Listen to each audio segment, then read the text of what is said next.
webinar. Some of you may have been on the earlier Introduction to Social Enterprise webinar, and some may not have. So I will be reviewing a few concepts this morning that will help you get up to scratch if you haven't been on the previous webinar. And then we'll go into a full webinar on feasibility studies and considerations. As was already said, you're quite welcome to use the chat function for your questions, and we will be doing a few polls throughout the webinar. Many of the photos that are featured on the slideshow today are from social enterprises, and I'll try to comment on those as I go through. And as was already mentioned, this is one of a series of ORGWISE webinars that were contracted to Doreen Weston of Full Circle Consulting. Some of you may or may not know me as a consultant in social enterprise, so I'll just give a bit of background on who I am.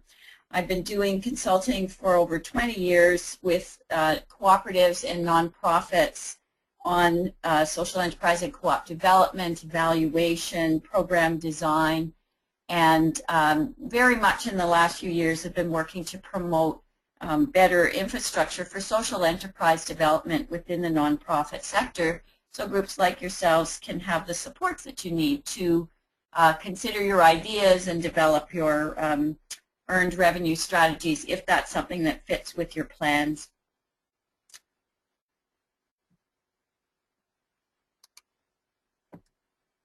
I'm going to review a few messages from the previous webinars just to get started. Here are some of the key messages. We learned in the last webinar that enterprising nonprofits can generate revenue from the sale of goods and services, and they can address their missions and mandates at the same time. Those of you who are charities can know that you are allowed to generate revenue from a business through a nonprofit under some circumstances, and we will probably talk about that again either in this webinar or the next one. We know that social enterprises come in many different sizes and shapes, so there's really no cookie-cutter approach to social enterprise, but there are things we can learn from those enterprises that are already going, and there are some business ideas that are easier for nonprofits to realize than others. And the return on investment in social enterprise takes time and planning. There is an investment that's required in time and often in funding or financing, and it does take time to make good on that investment. So it really isn't that silver bullet for organizations that are facing financial concerns. For today's agenda, we are going to review some of the concepts that are from the Introduction to Social Enterprise webinar to get on the same footing. We'd like to talk about some processes for setting social enterprise objectives and assessing organizational readiness. We'll consider some of the success factors and lessons from the field and some sources for social enterprise ideas, and then we'll look at both financial and organizational feasibility questions as well as social feasibility questions for social purpose enterprises. Our learning objectives for today are that you'll come out being more aware of those success factors in social enterprise development, perhaps share those with your colleagues or check them against what you may already be doing in earned revenue strategies. You'll understand how to assess your readiness for social enterprise, and that is at any stage that you may be at. You may have already tried some earned revenue strategies, but there may be things you need to do to go back and be more ready to be successful at those strategies. We're going to hope that you'll come up with some sources for social enterprise ideas, whether it's through an example or ways to find social enterprise ideas in your community and understand what feasibility assessment entails.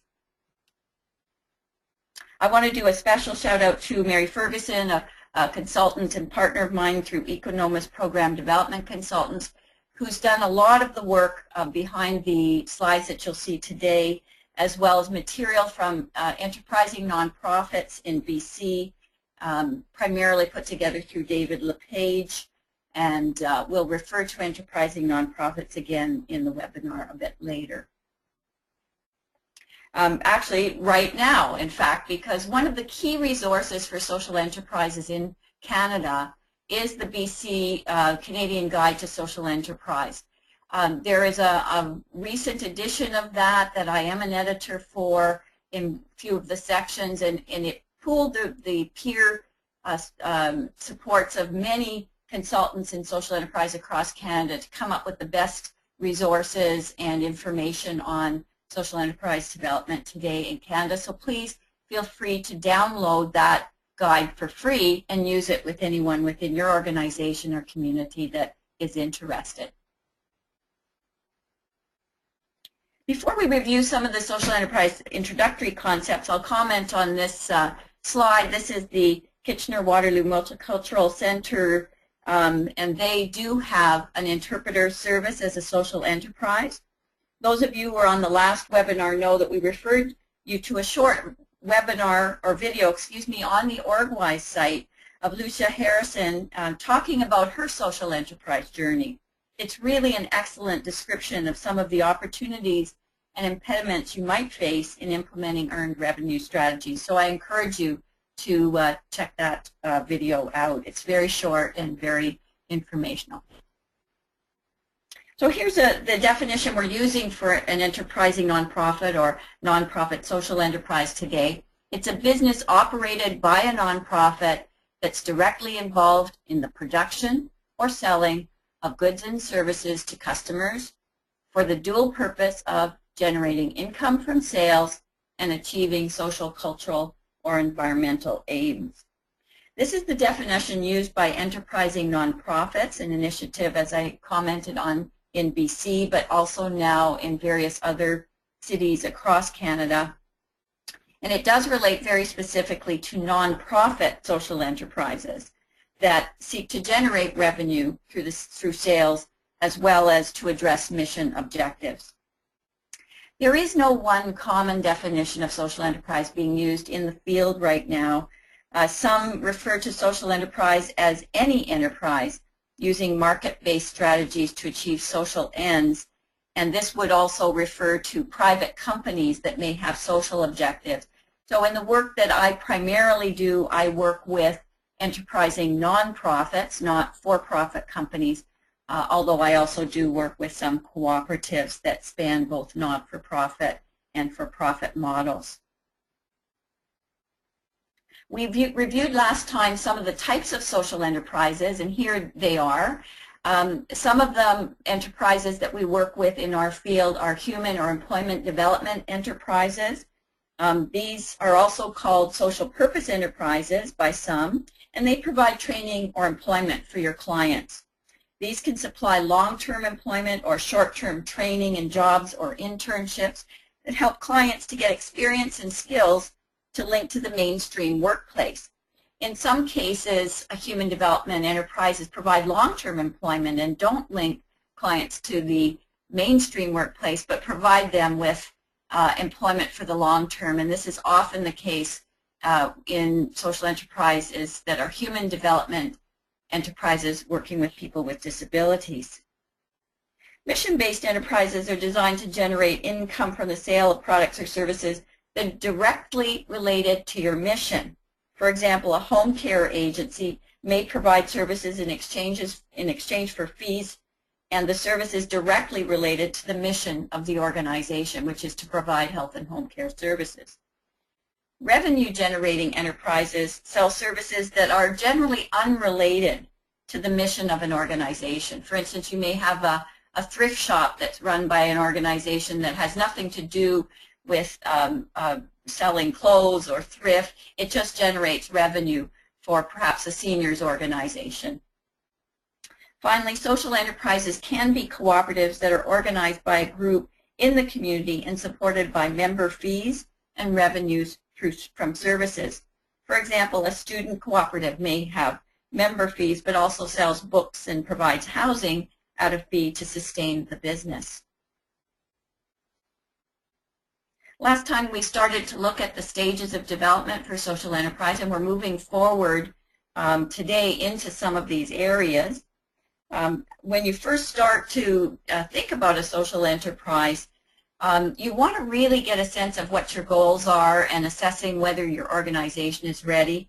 Now, sometimes I find working with my clients that they've already jumped past these stages and moved forward into doing the business plan before they go through the venture criteria, the organizational assessment, and feasibility work. So today, if you're in that position or if you know others, we're going to take you back to some of the kinds of discussions you may need to have to make sure that that business plan is built on a really good foundation.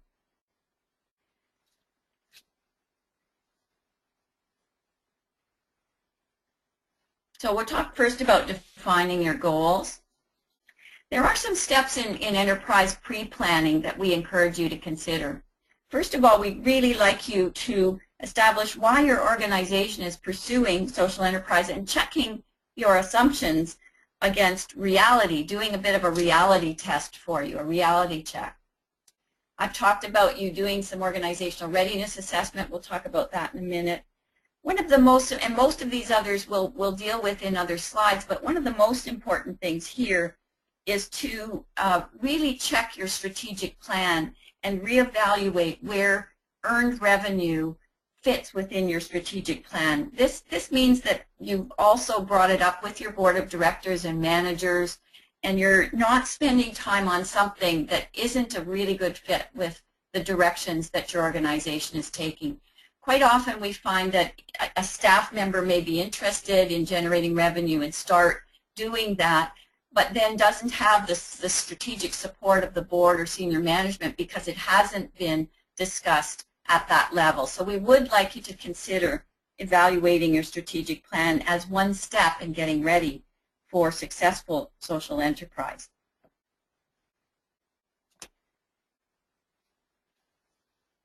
The process of getting ready for social enterprise really is a process of inquiry. It's about asking hard questions and getting the information you need to know whether this is the right path for you. Some of the questions relate to your objectives and how realistic they are, the whys of social enterprise, and they also relate to the fit of social enterprise with your clients and with your community needs, and even with your staff capacity, or about the value of resources you may want to exchange in the marketplace. Is what you want to sell valuable enough and needed enough in the marketplace to generate the revenue that you may expect? Always ask yourself the question, if you think you know the answer, how do you know? Are the reports, needs assessments, financial calculations, appraisals that you can rely on to give you the accurate information to base your decisions on? When you're thinking, for instance, about capitalizing on current agency assets and resources, what resources are these and which assets? And are there any reports that you can look to that would actually estimate their value? So an example here would be if your organization has extra space and that space you're interested in renting out for additional revenue, is that space set up such that it has a market value? Does it have access to internet, Wi-Fi? Is it in a space that you think is actually marketable for other organizations to use? How do you know that? Have you checked market rents and decided that fee that you may charge for it is worth it for your organization to go through with? Don't hesitate to question your own assumptions and back them up through discussion with others and referring back to information that's already gathered by your agency or a reputable organization in your community.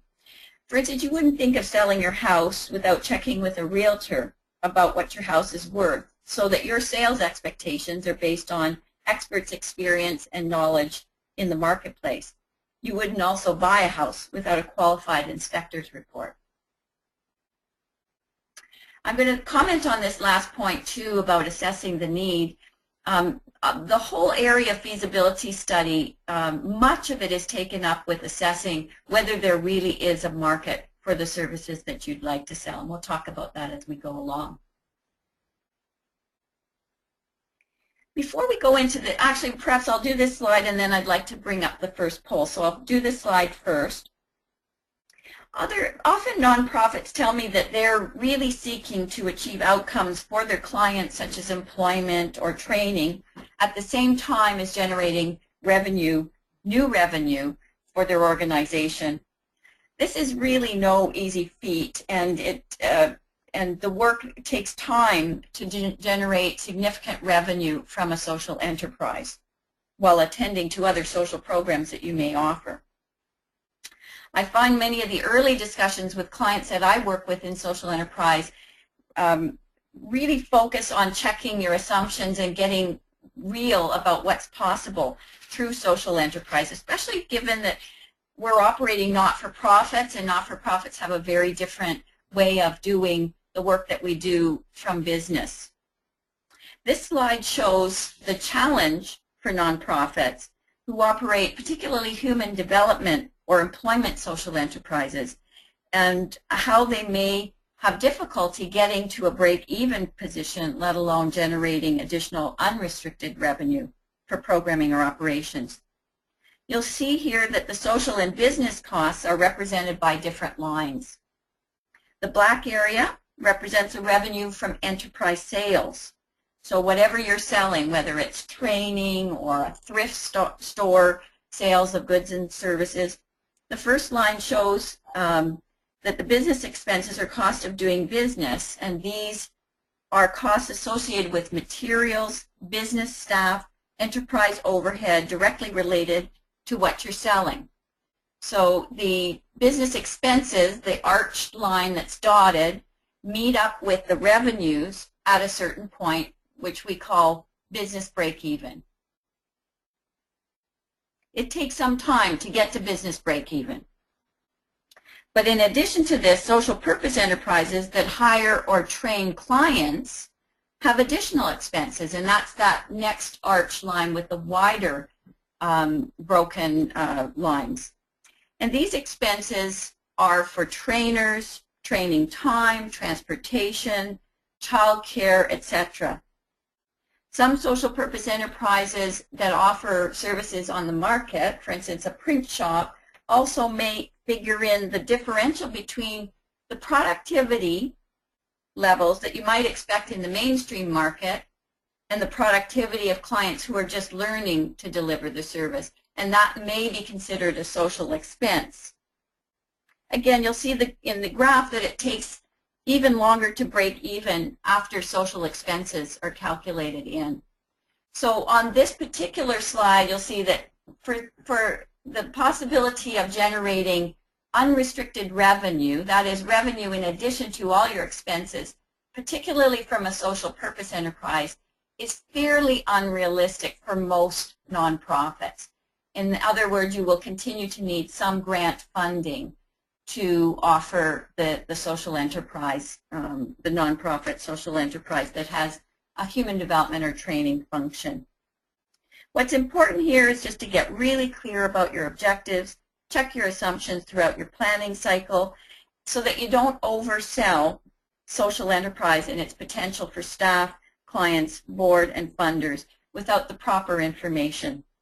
Early on, you can do this by learning from others who are trying to do the similar kinds of enterprises as you are. As you move along the development path, this is also the essential purpose of doing social feasibility and financial feasibility research. I think we're going to pull up a poll now, if it's possible, and ask you, and I'll ask Tamisha to do that.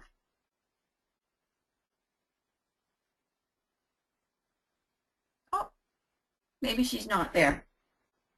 I'll ask you just to think about this then. Are you interested as a nonprofit in social enterprise activity that provides unrestricted revenue for your programs, that provides training and employment for your clients,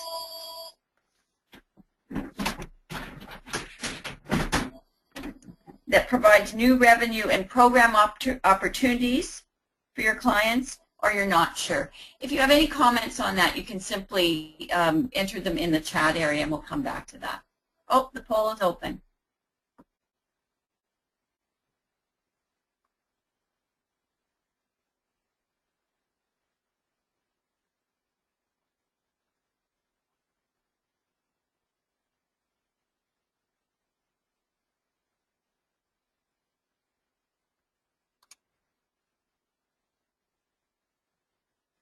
We're going to keep on going, and I hope you can see this slide.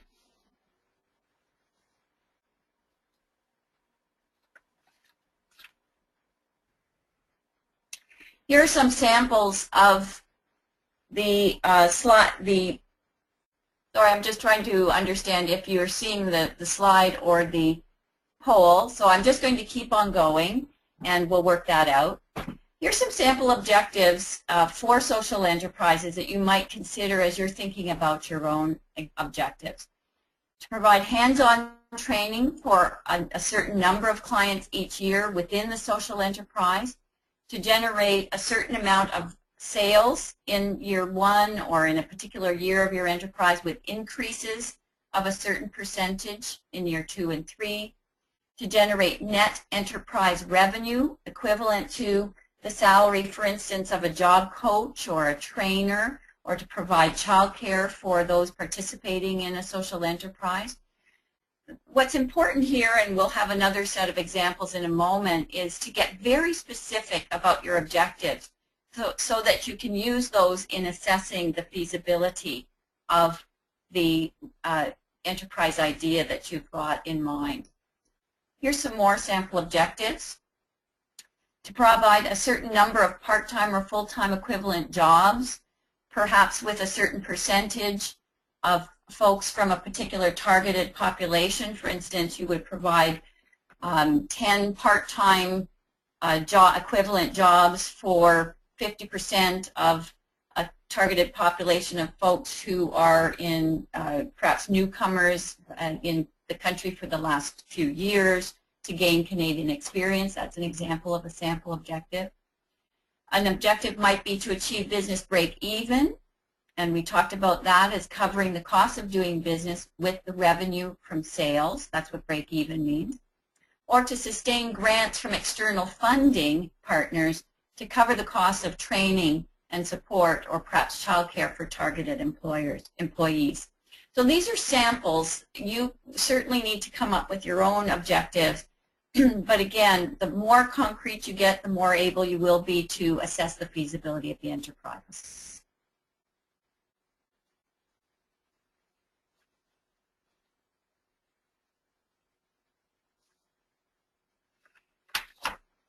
This cover slide shows a picture from Inner City Renovations. This is a successful social enterprise in Winnipeg, Canada. It's a unique construction company that revitalizes commercial buildings, multi-unit residential buildings, and more, while training and employing low-income persons living in the inner city who have a history of challenges in obtaining and retaining work. Not only do they provide jobs, but they're also a very important part of Winnipeg's inner city development.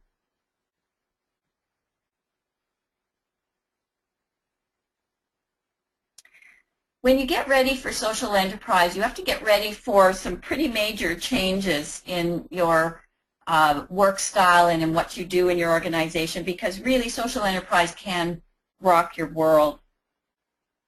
It affects many different aspects of your organization, including program development, staffing and human resources, financial management, fundraising, and governance.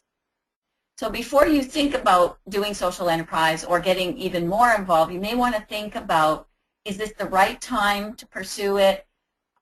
Is this going to bring undue risk to your organization at a time when there are other things going on for you that you need to be attending to? Do you have the right financial systems in place? Can you talk to your fundraising people about generating some new grants to help you get started in social enterprise? Has your board been informed so there's a clear governance direction for you to go forward and invest time and energy in social enterprise? So it will affect and should affect all aspects of your organization.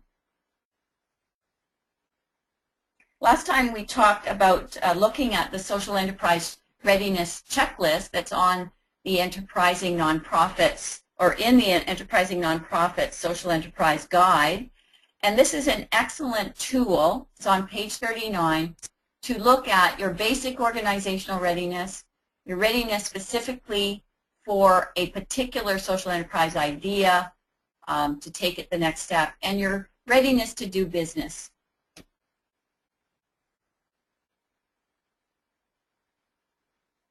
When you look at this readiness checklist, it's a very, very handy tool to look at areas where you need work. So in using the checklist, you can identify where you're low in particular areas and develop an action plan for taking that work a little bit further forward.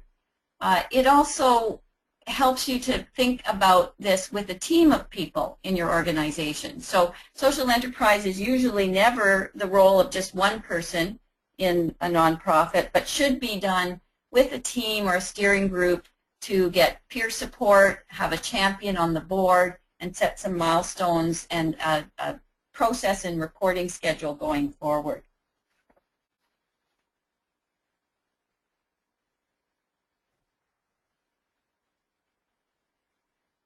The social enterprise sector in Canada continues to mature, and lessons are learned with each new initiative. So it's really helpful to look at effective practices so you won't necessarily encounter all the pitfalls that others have. The readiness checklist does contain that set of factors that are known to contribute to a conducive environment for social enterprise. So that's one way of checking in with your peers by actually using the checklist. Here are some other success factors based on lessons learned in the field. When a social enterprise idea is a good fit with your mission and objectives, this is a good indication that it could be successful.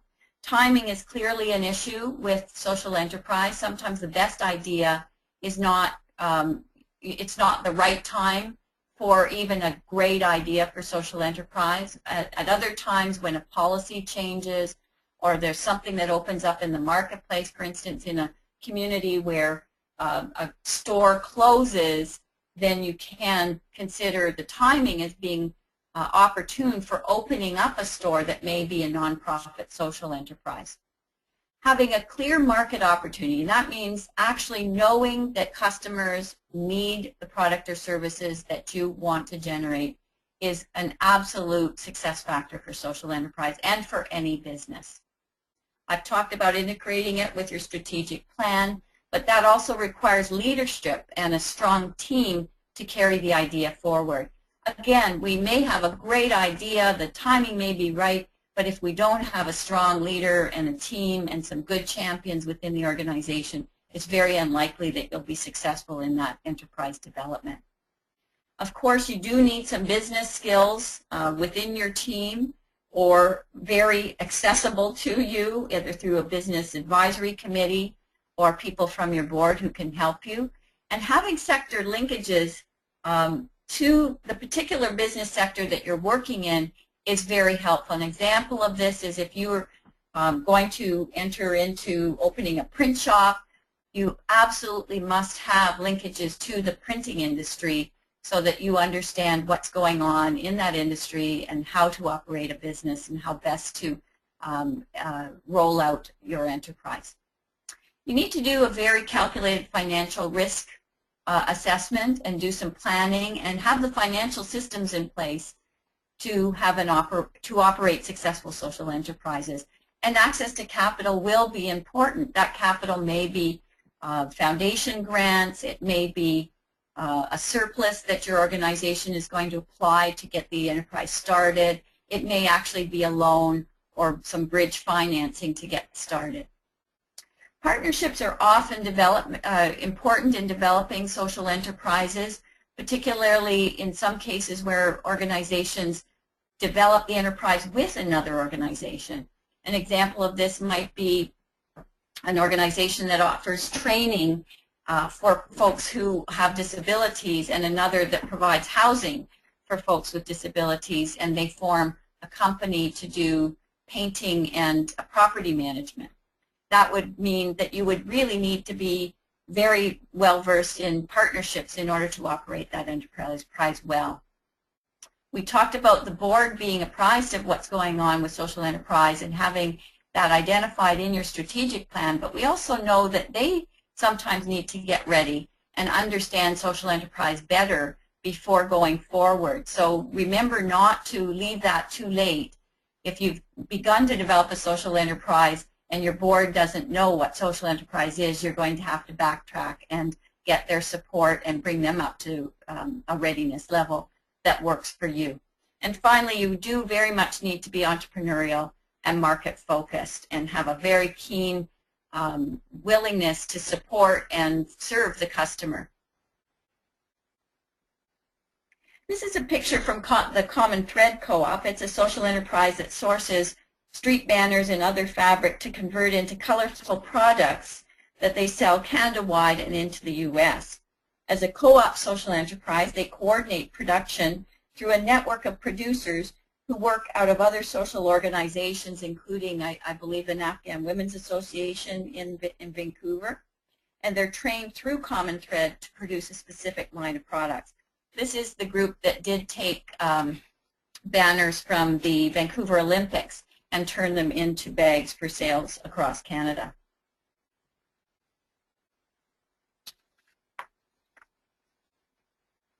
A good business idea is at the core of every successful social enterprise. Business ideas are based on an underlying need or gap in the marketplace. Those gaps can be where government is withdrawing a service, where an agency can uniquely fill a need, or perhaps where a private sector business is going under or no longer continuing. So it really can be any kind of market need. Try to be clear about the need you're addressing, though, and unpack this as much as possible. As a shoe store, for example, are you selling shoes or are you satisfying customer needs for covered feet? You really need to know exactly whether people want to have stylish shoes or particular shoes for perhaps work footwear, padding for runners, runner shoes. So you have to be as specific as possible about what the need is that you're going to serve in the marketplace and who would you include in the profile of your customers. For the ideas you consider, you just need to know very, very clearly what that particular market is. When I first work with organizations around social enterprise, they often have many ideas, maybe too many ideas. They're very excited and they do a lot of brainstorming. And what we need to do is have a process to cull the ideas to a manageable set of one or two that they can do further feasibility work on. On the other hand, some social agencies we come to have no ideas at all, and they need a process for generating those ideas. So the first step is doing some thinking, observation, and research, as well as assessment of your own capacities and resources to see if there are any ideas you can think of that are worth pursuing. After assessing your reasons for social enterprise and your readiness, choosing an idea to research is the next important step. Okay?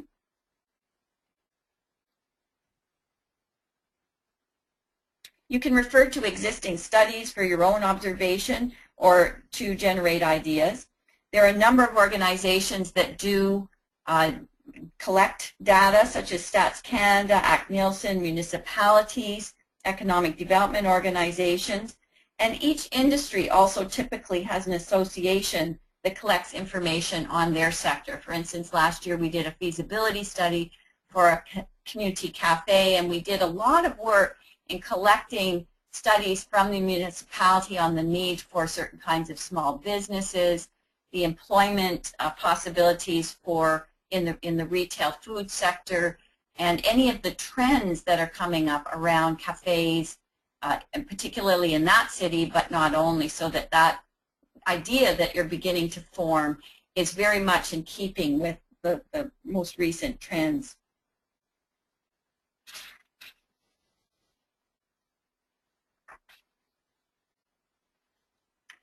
You can also look around you and see what's happening. Of course, reports and statistics are very important, but your observation can be equally important. What's happening in your own community that you think may represent a gap or an opportunity. We talk often about the lipstick effect. Even in the face of an economic downturn, people do buy small items that make them feel good, for instance, lipstick in this case.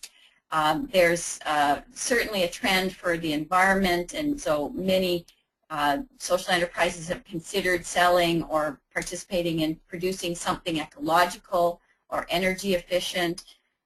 So there are many ways to look around you and find out where in the economy there are new wants and needs.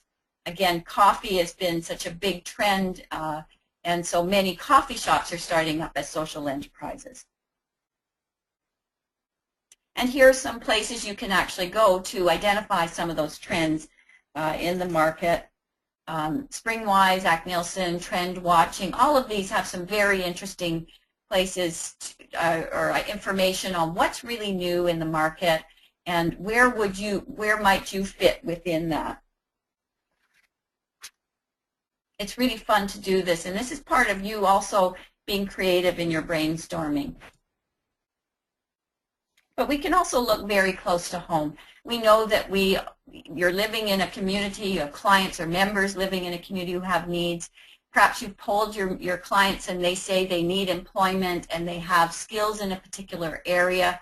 Could be for food service or other kinds of areas, and this may be an opportunity for you to develop a social enterprise. Looking at your own community and economic planning processes and your organization's mandate. Where do you fit in, and your mission fit in providing certain kinds of services, perhaps healthcare services. If the population of seniors is growing in your community and you have services related to that, are there places where you might generate fee-for-service to offer new services to that community? And often you may have staff members who are very talented in a particular area and can give you some head starts in setting up an enterprise with their skills and connections.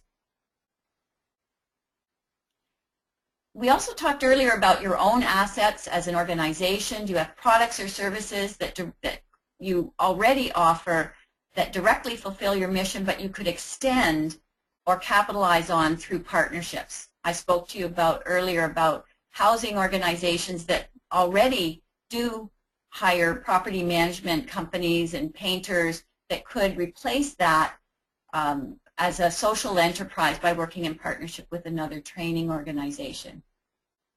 You may have an existing product that could serve a new audience. If you're have counselors in your organization and they're currently serving your designated clients, but there's another customer segment that would be willing to pay for those services, that's an example of how you could turn assets into a business idea. In addition, you may have space to rent, intellectual property to share, a software, some kind of training resource. So there are many ways that you can look at what you already have and see if there is any potential to sell that to a new market. What you need to do is make sure you have a quick screening list so that you can look at ideas that you generate through brainstorming and either identify some that are ready to go forward or some that you just simply are not going to pursue. So you're looking at the idea from the point of view of, does this really bring enthusiasm from key stakeholders who will be responsible for it, whether it's your clients, your staff, your board? Is it a good fit with your mission? Does it leverage the strengths and assets you already have? Does it have the potential to create undue strain on the organization, or would this opportunity create new energy and possibilities for you? Does it fit with your risk profile? Do you have a clear description of the product? If not, go back to square one and figure that out. Is there enough of a market to generate enough revenue or to at least warrant you going further in feasibility assessment? If there's competition in the community, is it tough competition or easy? Is the competition such that you will not be creating difficult relationships with small business providers who already offer that service, such that you wouldn't be able to partner with them in the community later down the line? Is there truly a customer need? And is there potential to increase your capacity to address your mission, and are opportunities for growth of that enterprise possible? So these are just quick screening ideas. You can go through each idea, and if any of them don't fulfill most of those, then you can knock those off, and that would be called a pre-feasibility assessment. you want to identify your own criteria as well and as part of the checklist. Here's some examples that other clients I've worked with have generated as part of their checklists. That it doesn't compete with a local small business, that has a low barrier to entry for work for your clients. For instance, if your clients are just learning to speak English, or if their skills are at a slightly lower level, or if they simply need some Canadian experience and some life skills, while their work skills may be high in a particular area, they just want to work in a Canadian workplace for a while or have the social skills to move into a job in the marketplace, then a low barrier to entry job may be adequate. Is there potential to link those clients to good jobs in the marketplace? Does it capitalize on your current partnerships? Can it be piloted on a small scale? Can it replace an existing supplier with your own enterprise? And an example of that was the property management one. Can it be implemented with a certain amount of investment dollars? So you need to think about what other venture criteria you might have and add those to your checklist. So here's a bit of a process for looking at social enterprise ideas through a whole set of steps. First, and you may not go through this whole process, but we wanted to recognize, to introduce this to you as a tool in case you do want to go through a full process. You bring together some stakeholders. They may be staff from various teams. They could be staff with a board member and manager. You could bring a couple clients on side. You would discuss what your agency already has in terms of resources and assets in this discussion together. You would do a bit of an environmental scan, what's happening in the community, perhaps visit some of those websites together to come up with ideas, and then do a brainstorm. And when you do the brainstorm, come up with lots of ideas, run them through a quick screen. That was that first set of criteria that I spoke about. And then take some time to create an agency-specific set of criteria, and run those ideas through the specific criteria to see how many you come out with in the end. If you come out with a few ideas, one way to take it forward is to assign a few champions, maybe teams of 2, for each social enterprise idea, and let them take them away and do a kind of mini pre-feasibility. This means they might spend 3 hours each on one concept.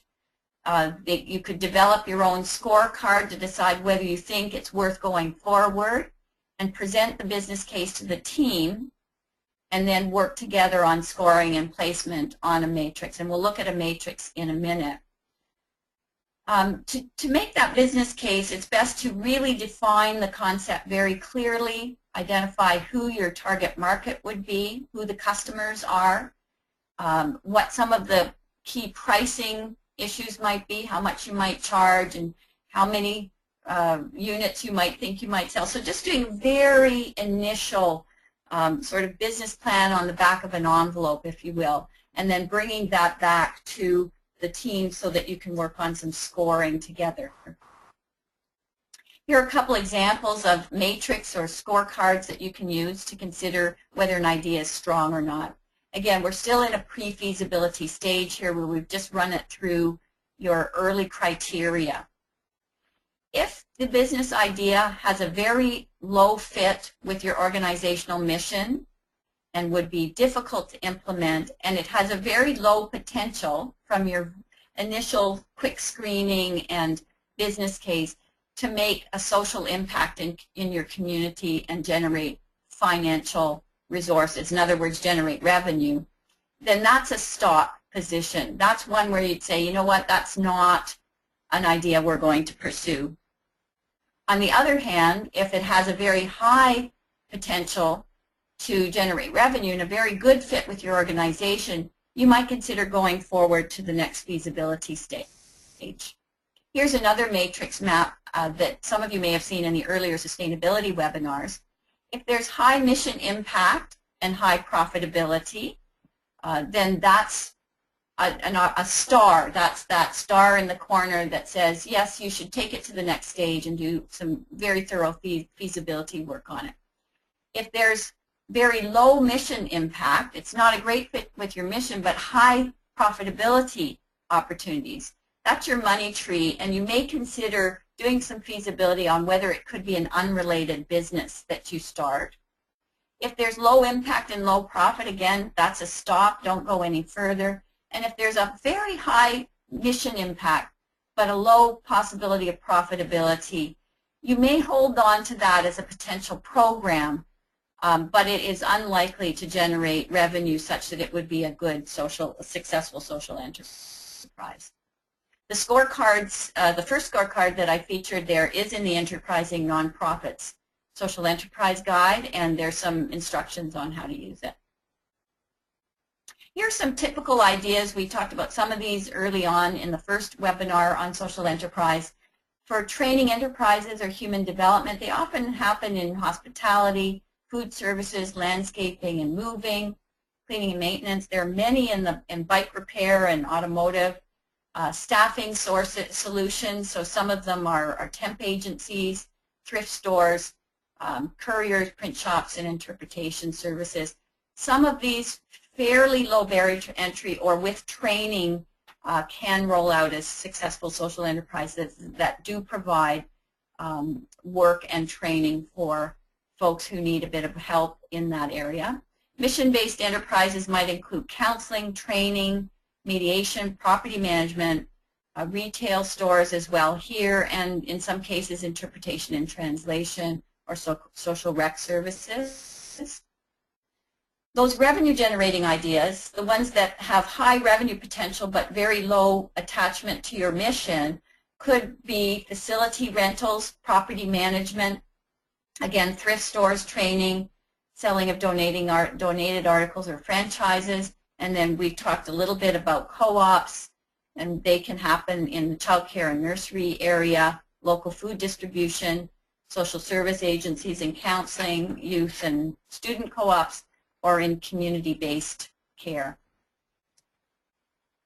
So we're going to get right now into what feasibility analysis is and consider what, in fact, a feasibility assessment is. Essentially, it's the process of testing the key assumptions that determine whether a venture can succeed.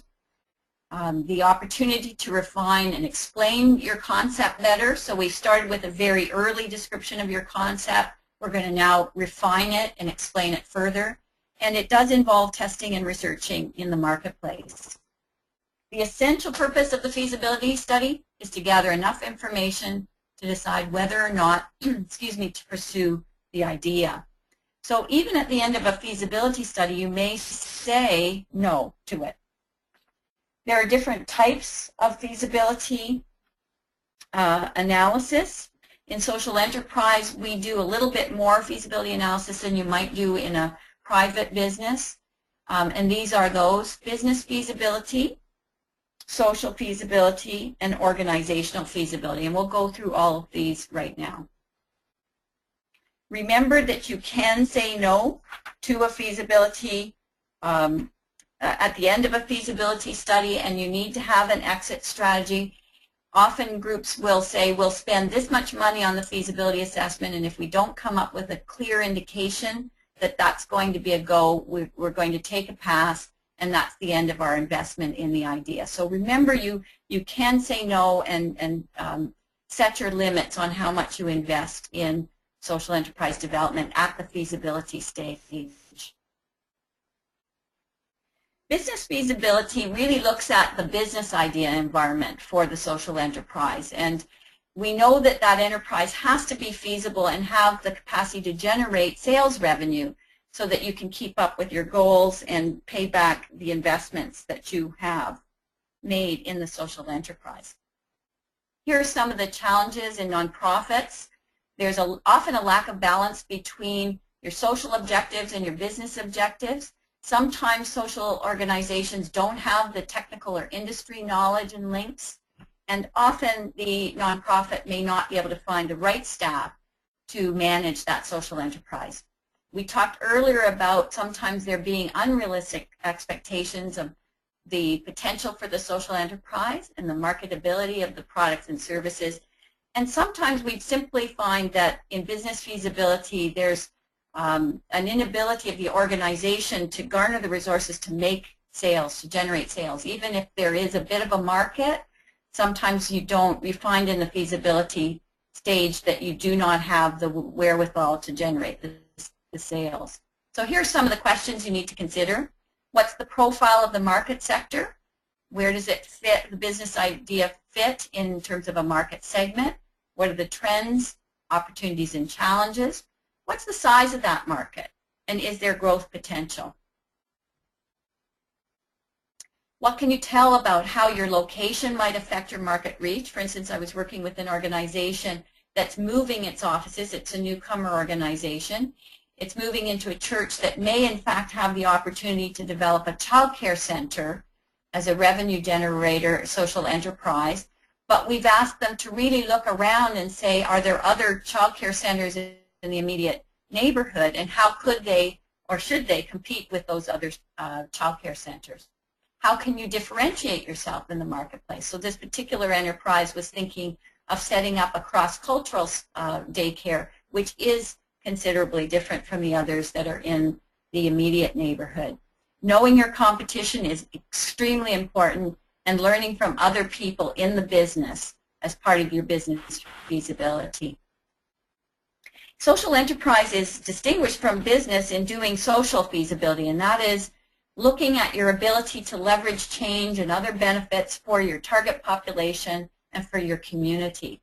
So if you're thinking about a human development social enterprise, the question remains, is this the appropriate kind of employment to provide to that group of clients? Social feasibility would consider that, perhaps do a focus group with your client group. Is there an ability for you to support the participants in transitioning to more sustainable livelihoods and not staying in only low-income jobs? These are things that you would look at in your social feasibility. This slide also looks at some of the issues that people encounter in working with unstable populations, perhaps people at very early in their integration process, coming as newcomers, possibly people with mental health issues. And until you can get them to a point where they have a very strong base of stability, it may be very difficult to create a social enterprise that's going to transition them into mainstream employment.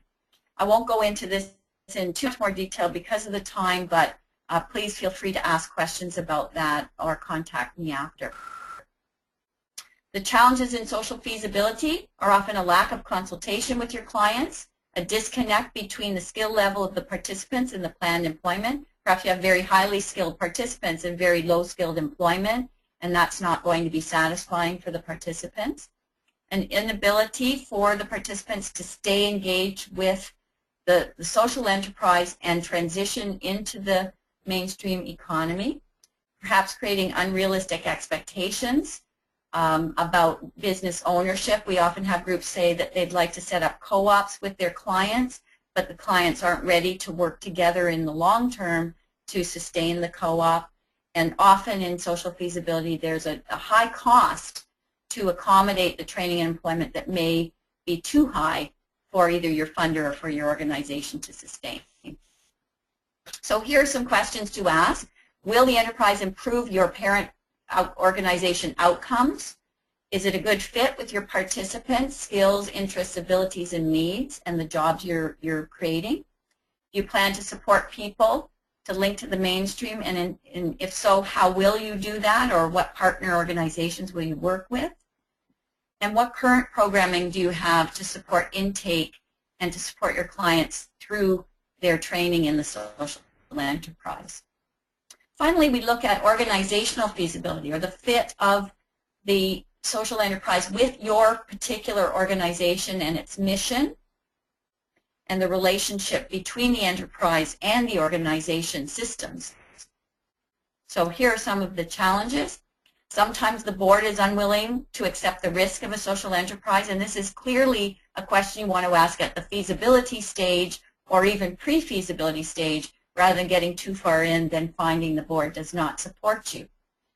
Sometimes there are unclear lines of decision-making and accountability, and your feasibility assessment has to identify the decision-making, who's going to be part of it, where the systems are in place to be accountable financially for the social enterprise.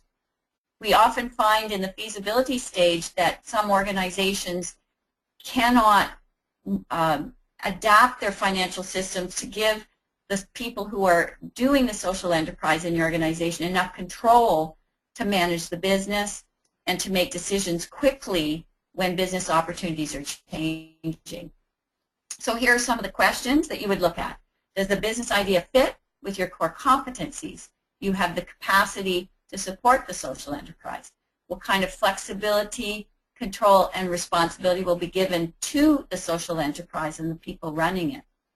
How will there be a division of labor that works within your organization, and what risks are involved, and is the organization able to tolerate the risks? Examples here are if you're a unionized workplace, how does it fit within the unionized workplace, and asking those questions as part of organizational feasibility. So here's some final tips on organizational planning when you're going forward.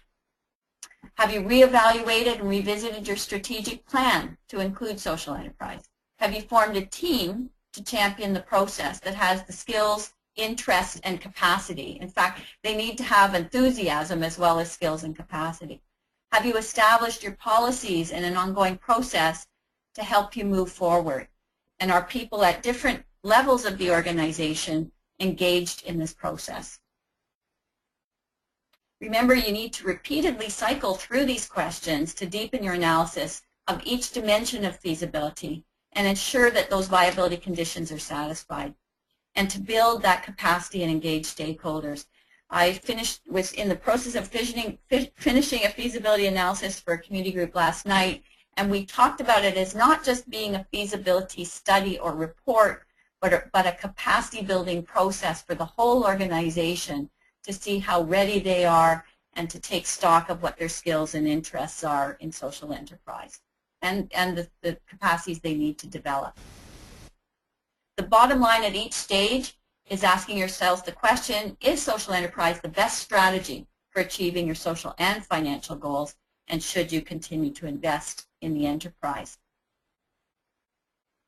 The next steps in feasibility assessment would be to choose the idea or ideas that are most promising and conduct a full study. And we'll talk a little bit more about this next time as well, creating an executive summary and business case where you may be able to attract some resources and champions to fund the next stage of your work. This is an excellent resource to look through to see what is involved in feasibility assessment. It's done through the Roberts Foundation, and I highly, highly recommend that you take a look at this resource. It is in the PowerPoint, and you should be able to see that and link to it on your own. And the next step we will do is look at business planning, and once you identify whether an idea is feasible, you'll want to go into business planning and have a very good blueprint for moving forward. So here are some of the key messages for today. Social enterprise is a process. You pass through various stages to prepare and engage successfully in it. Be honest about your reasons and your readiness for social enterprise. Have a good process in place and support that can help you build your capacity for social enterprise within your organization. And be ready to cut your losses. That's exactly what feasibility assessment is about. Knowing when to not go forward and using the process to build your own capacity for the next time. Here's some homework if those of you who are on this webinar will be coming back to the next one. Create your own social enterprise checklist and take a look at this income diversification journey article by Warren Tranquata. It's a great article. The next webinar is on July 3rd, and we welcome you to join us for some more discussion on taking feasibility assessment into social enterprise planning. And here again are some resources you might want to look at if you are working with newcomer organizations. This is one done by the Canadian Worker Co-op Federation on immigrant worker co-ops.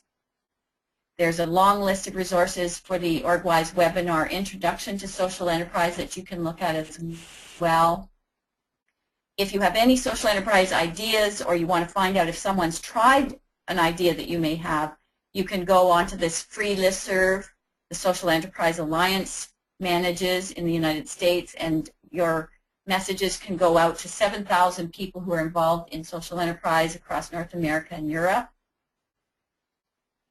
And ORGWISE has also done other sessions related to social enterprise. One is their governance peer learning session, Show Me the Money, and the resources are on the ORGWISE website. In particular, you might look at Brenda Zimmerman's report on charities doing commercial ventures. This was done a number of years ago. It would be interesting to read it now. Thanks for your participation. I see no questions. I'm hoping you're still interested in social enterprise and will join us for the next webinar. Please do remember to provide feedback on this session to Okazi, and thanks so much for joining us today.